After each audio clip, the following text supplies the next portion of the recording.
Hello students, मैं हूं Shubham Goswami and welcome back to another important video. Student, इस video में हम क्लास 12 केमिस्ट्री के चैप्टर 4 जिसका नाम है रासायनिक बलगतकी, इसे हम इंग्लिश में कहते हैं केमिकल काइनेटिक्स, इस चैप्टर के सभी इंपॉर्टेंट क्वेश्चन को एक ही वीडियो में पढ़ेंगे। देखिए, बहुत सारे स्टूडेंट कमेंट कर रहे थे कि सर आप इंपॉर्टेंट क्वेश्चंस पर वीडियो बनाइए। तो देखिए, इस समय मैं आपको chapter wise important question provide करवा रहा हूं, जिसमें मैं आपको एक चैप्टर के सभी महत्वपूर्ण बहुविकल्पीय प्रश्न, अति लघु उत्तरीय प्रश्न, लघु उत्तरीय प्रश्न और विस्तृत उत्तरीय प्रश्न सभी को बता रहा हूं, ताकि आपको एक वीडियो देखने से पूरा एक चैप्टर आपका क्लियर हो जाए। तो इस वीडियो में हम रासायनिक बलगतकी चैप्टर के बहुविकल्पीय प्रश्न, अति लघु उत्तरीय प्रश्न, लघु उत्तरीय प्रश्न और विस्तृत उत्तरीय प्रश्न सभी को आंसर के साथ समझेंगे। तो वीडियो को लास्ट तक देखते रहें। और अगर आपने 3 चैप्टर जो मैंने पहले ही बता दिए उनको अगर आपने नहीं देखा तो जाकर आप देख सकते हैं। देखिए, हम इस वीडियो में रासायनिक बलगतकी के टोटल 16 क्वेश्चंस को देखेंगे। ये 16 क्वेश्चन आपके बोर्ड एग्जाम के लिए मोस्ट इंपॉर्टेंट है। तो मैं यही रिक्वेस्ट करूंगा कि सबसे पहले आप इस चैप्टर के इन 16 प्रश्नों को पढ़ लें। ठीक है, सभी महत्वपूर्ण प्रश्न एक वीडियो में। तो सबसे पहले हम बात करेंगे इस चैप्टर के बहुविकल्पीय प्रश्न की। ठीक है, यानी कि रासायनिक बलगतकी चैप्टर के ऑब्जेक्टिव क्वेश्चंस कौन कौन से हैं। ठीक है, इंपॉर्टेंट है, जो मोस्ट इंपॉर्टेंट। देखिए, फर्स्ट क्वेश्चन है, प्रथम कोट की अपक्रिया के लिए वेग स्थिरांक तथा अर्धायु काल में संबंध है। यानी कि प्रथम कोट की अपक्रिया के लिए वेग स्थिरांक और अर्धायु काल में सही संबंध इनमें से कौन सा सूत्र दर्शाता है। फर्स्ट है k equal to 0.6932 upon t half. यहाँ पर k है वेग स्थिरांक, टी हाफ है अर्धायु काल। ठीक है, सेकंड है k equal to t half upon 0.6932। Third है t half equal to 0.6932 k। Fourth है t half equal to k upon 0.6932। तो इसका राइट आंसर होगा option number first, k equal to 0.6932 upon t half. ये जो है ये फॉर्मूला प्रथम कोट की अपक्रिया के लिए वेग स्थिरांक और अर्धायु काल में सही संबंध दर्शाता है। ठीक है, सेकंड क्वेश्चन देखते हैं। एक प्रथम कोट की अभिक्रिया का अर्ध समय 4 मिनट है, तो 99.9% अभिक्रिया कितने समय में पूर्ण हो जाएगी। यानी कि एक प्रथम कोट की अभिक्रिया है जिसका अर्धायु काल 4 मिनट दिया गया है। ठीक है, तो बताइए कि 99.9% अभिक्रिया कितने समय में पूरी होगी। तो ये मोस्ट इंपॉर्टेंट क्वेश्चन है। फर्स्ट है 16 मिनट, सेकंड 18 मिनट, थर्ड है 32 मिनट, फोर्थ है 40 मिनट। तो ये पूरी होगी 40 मिनट में। अब आप कहेंगे सर इसका सॉल्यूशन बता दीजिए। तो देखिए, इस प्रकार के मैं बहुत सारे न्यूमेरिकल्स आपको सॉल्व करवा चुका हूँ, उनको अगर आप देखना चाहते हैं तो आप लोग जाकर देख सकते हैं। ठीक है, आप बोलेंगे 12th chemistry important numerical Shubham lecture, तो आपको वीडियो मिल जाएगा। चलिए नेक्स्ट बहुविकल्पीय प्रश्न देखते हैं। तो देखिए, तीसरा क्वेश्चन हमारा, शून्य कोट की अभिक्रिया के लिए वेग स्थिरांक का मात्रक है। यानी कि शून्य कोट की अभिक्रिया के लिए वेग स्थिरांक k का मात्रक क्या होता है।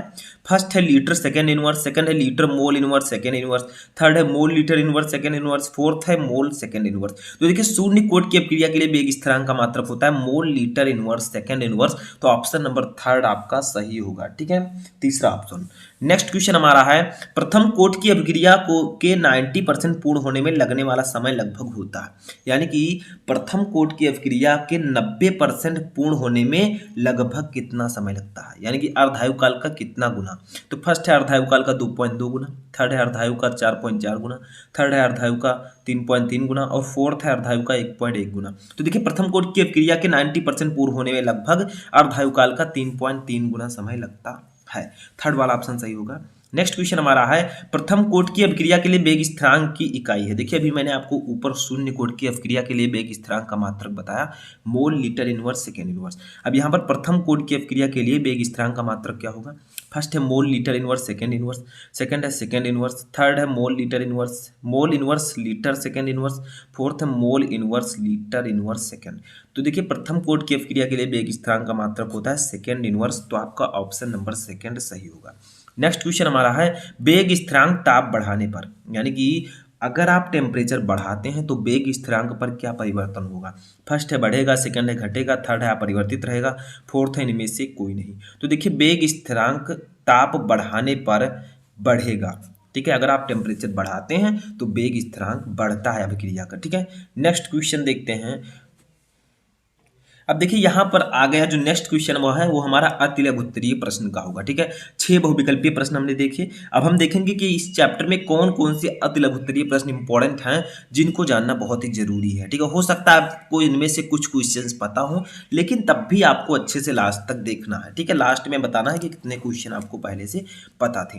लेकिन निम्न अभिक्रिया की कोटि और वेग स्थिरांक की इकाई लिखिए। यानी कि H2 plus Cl2 that gives out 2HCl, ये अभिक्रिया प्रकाश की उपस्थिति में हो रही है। यानी कि हाइड्रोजन और क्लोरीन मिलकर हाइड्रोक्लोरिक एसिड का निर्माण कर रहे हैं। तो देखिए अभिक्रिया की कोट जो है उसको हम प्रायोगिक तरीके से निकालते हैं प्रयोग के द्वारा।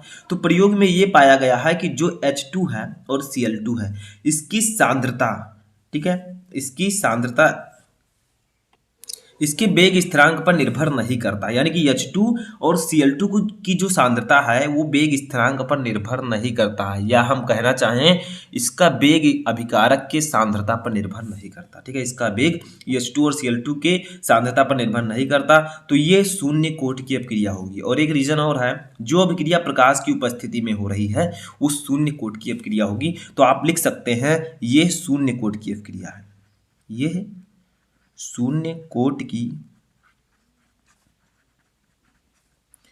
अभिक्रिया है। ठीक है, अभिक्रिया है। ठीक है, इसका मात्रक क्या होगा बताइए। शून्य कोट की अभिक्रिया के लिए मात्रक मैंने अभी आपको बताया था ऊपर, शून्य और प्रथम दोनों के लिए मैंने बताया है। तो इसका मात्रक बताइए, मोल लीटर इनवर्स सेकेंड इनवर्स। ठीक है, mole litre inverse second inverse, ठीक है, होता है। तो ये शून्य कोट की अभिक्रिया का मात्रक होता है, मैंने अभी आपको बताया था। ठीक है, तो इतना समझ में आ गया।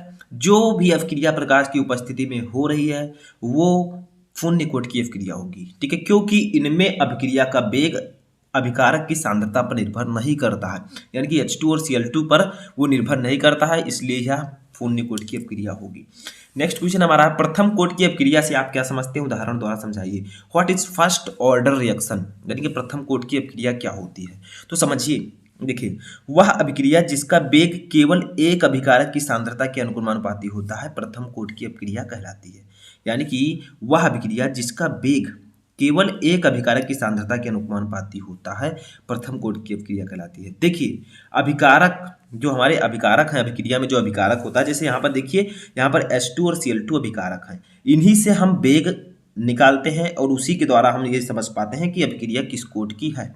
ठीक है, तो यहाँ पर प्रथम कोट की अभिक्रिया में क्या होता है, इसमें जो अभिक्रिया का वेग है वो अभिकारक की सांद्रता के, एक अभिकारक की सांद्रता के अनुक्रमानुपाती होता है। अगर यहाँ पर यह कहा जाता कि वह अभिक्रिया जिसका वेग अभिकारक की सांद्रता के अभिकारक की सांद्रता पर निर्भर नहीं करता है, तो वो शून्य कोट की अभिक्रिया होगी। ठीक है, और यहाँ पर आप द्वितीय कोट की अभिक्रिया का भी डेफिनेशन बना सकते हैं। वह अभिक्रिया जिसका वेग केवल अभिकारक की केवल दो अभिकारक की सांद्रता के अनुपाती होता है प्रथम द्वितीय कोट की अभिक्रिया कहलाती है। ठीक है, तो यहाँ पर प्रथम कोट की अभिक्रिया में अभिक्रिया का वेग अभिकारक के केवल एक अभिकारक की सांद्रता के अनुपाती होगा। जैसे उदाहरण देखिए, निम्नलिखित अभिक्रिया में केवल शक्कर के अणुओं की सांद्रता परिवर्तित होती है, अतः यह प्रथम कोट की अभिक्रिया है।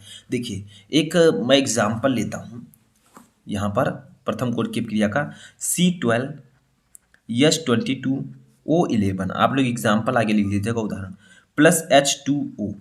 ठीक है, दैट गिव्स आउट, देखिए ऊपर आपका क्या रहेगा, ऊपर रहेगा H प्लस, ठीक है, नीचे रहेगा तनु HCl या H2SO4। ठीक है, तो बनेगा क्या, देखिए ये ग्लूकोज है हमारा, सॉरी ये चीनी है, शक्कर, C12H22O11। ठीक है, ये क्या होगा, ग्लूकोज और फ्रक्टोज में कन्वर्ट हो जाएगा, C6H12O6।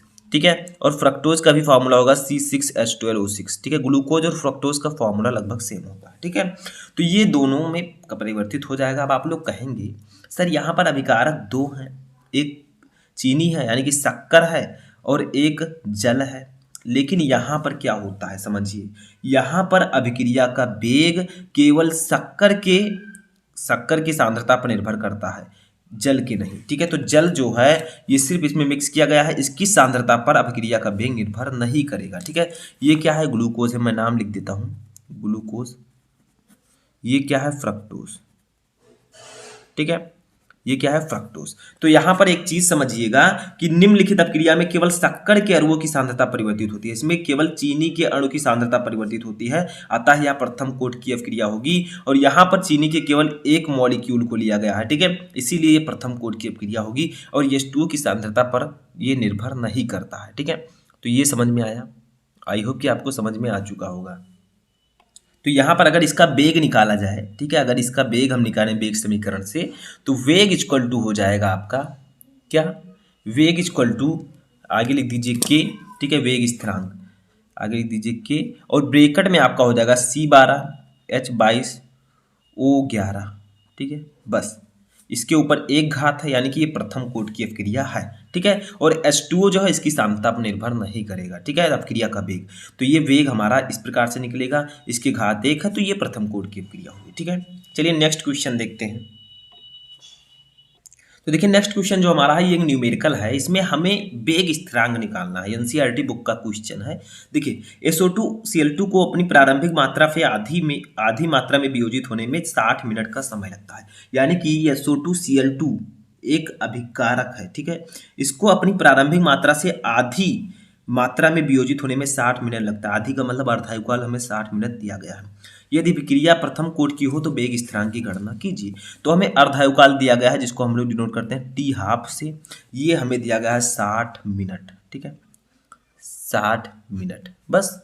अब हमें कुछ भी नहीं करना है इसमें सिर्फ आपको एक चीज समझना है, ठीक है। तो देखिए सबसे पहले हम इसे सेकेंड में कन्वर्ट कर लेते हैं, तो सेकेंड में कन्वर्ट करेंगे तो कितना आएगा बताइए, 1 मिनट में 60 सेकेंड, तो 60 मिनट में 60 गुणे 60 यानी कि 3600 सेकेंड, ठीक है। तो हम इतना ही लिख देते हैं, या आप इसे लिख सकते हैं 3600 सेकेंड, ठीक है। अब हमें निकालना क्या, हमें वेग स्थिरांक निकालना है। तो प्रथम कोट की अपक्रिया के लिए लिखेंगे प्रथम कोटि की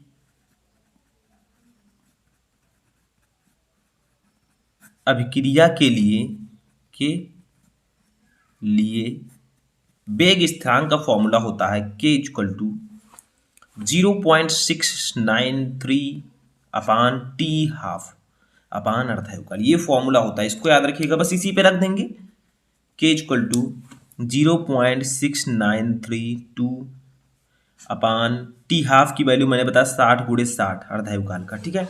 अब यहाँ पर एक काम कीजिए आप, देखिए ध्यान दीजिए थोड़ा सा, देखिए हम इसको 100 से ऊपर गुणा कर देते हैं, थोड़ा सा सॉल्व करने के लिए 100 को नीचे, ठीक है, ऊपर नीचे दोनों गुणा करेंगे, बात बराबर है, ठीक है। अब ये हमारा हो जाएगा 100 से जब इसको गुणा करेंगे तो ये हो जाएगा 69.32, ठीक है।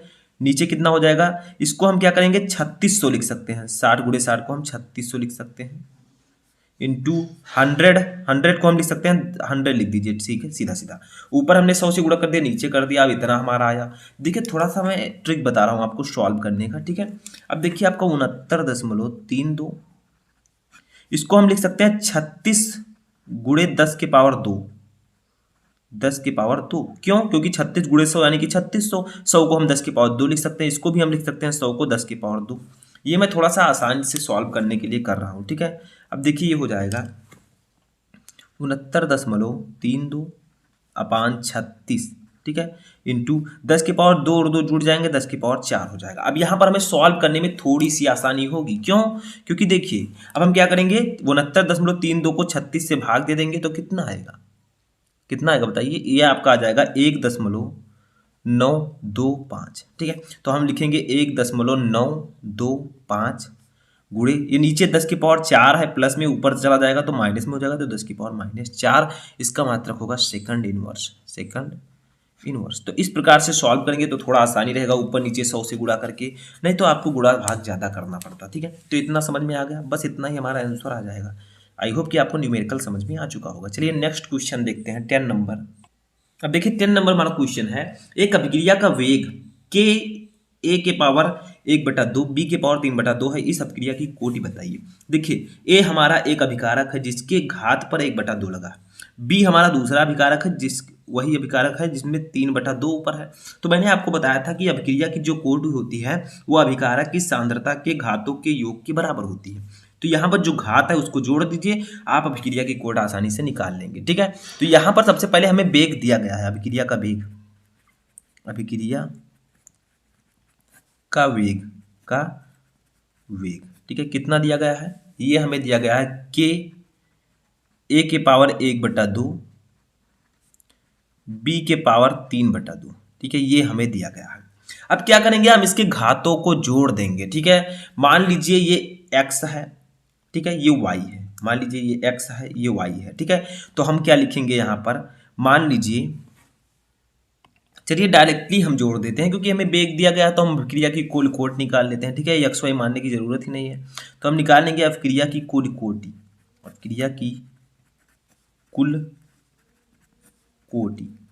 ठीक है, तो आप लिख सकते हैं थोड़ा सा ऊपर कि यदि x व y क्रमशः a व b जो आपका अभिकारक है उसके सापेक्ष अभिक्रिया की कोटि हो, तो अभिक्रिया की कुल कोटि क्या होगी, x प्लस वाई, यानी कि इसके घातों का योग। तो हम घातों को जोड़ देंगे डायरेक्टली, 1/2 और प्लस 3/2। अब देखिए नीचे हमारा अंश बराबर है तो 2 हो जाएगा, ऊपर 3 + 1, 1 + 3 जुड़ जाएगा तो ये 4 हो जाएगा। ठीक है, तो 1 कट हो जाएगा, कितना आएगा 2। ठीक है, तो यहाँ पर हमारा आया 2, यानी कि अभिक्रिया की कुल कोटि हमारी कितनी आई, 2। तो लिखेंगे अभिक्रिया की कुल कोटि। ठीक है, हमारा आया 2। तो ये किस कोट की अभिक्रिया होगी बताइए, ये होगी द्वितीय कोट की अभिक्रिया। तो हम लिख देंगे नीचे थोड़ा सा कि अर्थात ये अभिक्रिया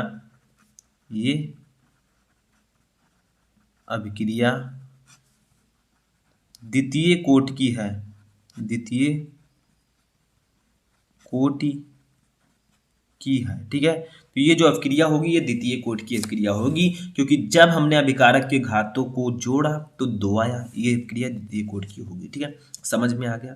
अब ये थे आपके 4 महत्वपूर्ण लघुत्तरीय प्रश्न। टोटल हमने 10 क्वेश्चन देखे। अब हम देखेंगे इस चैप्टर से कौन कौन से लघुत्तरीय प्रश्न इंपॉर्टेंट हैं। तो देखिए लघुत्तरीय प्रश्नों को मैंने यहाँ पर लिख रखा है, आप लोग देखिए 11 नंबर से, आणविकता तथा कोटि में अंतर स्पष्ट कीजिए। देखिए एक अभिक्रिया की आणविकता होती है, एक कोटि होती है, इन दोनों में आपको अंतर स्पष्ट करना है। देखिए एक क्वेश्चन इसमें और आ सकता है, याद रखिएगा, वो मोस्ट इंपॉर्टेंट क्वेश्चन है, उसको मैंने यहाँ पर नहीं लिखा शायद। ठीक है, तो आप लोगों को आणविकता तथा कोटि को समझाइए, इस प्रकार से भी आ सकता है कि अभिक्रिया की आणविकता तथा कोटि को समझाइए। तो आपको आणविकता और कोटि दोनों का डेफिनेशन, एग्जाम्पल सब कुछ पता होना चाहिए। ठीक है, ये भी क्वेश्चन आता है, तो दोनों में अंतर और दोनों की परिभाषा आपको सब कुछ याद रखना। नेक्स्ट है, प्रथम कोट की अभिक्रिया में यदि कोई पदार्थ अपनी प्रारंभिक मात्रा का 100 मिनट में आधा रह जाता है तो बताइए कि कितने समय में यह अपनी प्रारंभिक मात्रा का 1/4 रह जाएगा। इस प्रकार के क्वेश्चंस भी आपके बोर्ड एग्जाम में आ सकते हैं, तो ये क्वेश्चन भी इंपॉर्टेंट है, न्यूमेरिकल है, क्योंकि आपको पता है कि जो चौथा चैप्टर हमारा है इससे न्यूमेरिकल्स भी ज़्यादातर पूछे जाते हैं। नेक्स्ट क्वेश्चन है, आभासी एकाणुक अभिक्रिया को उदाहरण द्वारा समझाइए। यानी कि आभासी एकाणुक अभिक्रिया को आपको उदाहरण द्वारा समझाना है। बट ये होता क्या है, थोड़ा सा मैं बता देता हूँ। वह अभिक्रिया जिसकी कोटि 1 हो परंतु आणविकता 1 ना हो, वो आभासी एकाणुक अभिक्रिया कहलाती है। ठीक है, अब देखिए इस चैप्टर में विस्तृत उत्तरीय प्रश्नों की बात करें तो इस चैप्टर से विस्तृत उत्तरीय प्रश्न पूछे जाने के चांसेस बहुत ही कम है। ठीक है, बहुत ही कम है, क्योंकि इस चैप्टर से ज़्यादातर न्यूमेरिकल्स आते हैं जो कि लघु उत्तरीय और अति लघु उत्तरीय में आएंगे। अगर विस्तृत उत्तरीय की बात की जाए तो P block element, D block के तत्व, ठीक है, ये सब चैप्टर्स के क्वेश्चन आते हैं। ठीक है, पृष्ठ रसायन, तो देखिए इसमें एक क्वेश्चन है, एनसीईआरटी बुक का है, ये क्वेश्चन आप लोग तैयार कर लीजिए कि रासायनिक अभिक्रिया के वेग पर प्रभाव डालने वाले कारकों का उल्लेख कीजिए।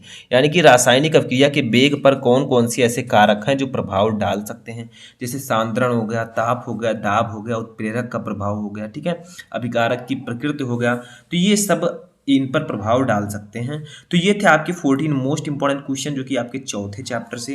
अब आपको कमेंट बॉक्स में बताना है कि इनमें से कितने क्वेश्चन आपको पहले से पता थे।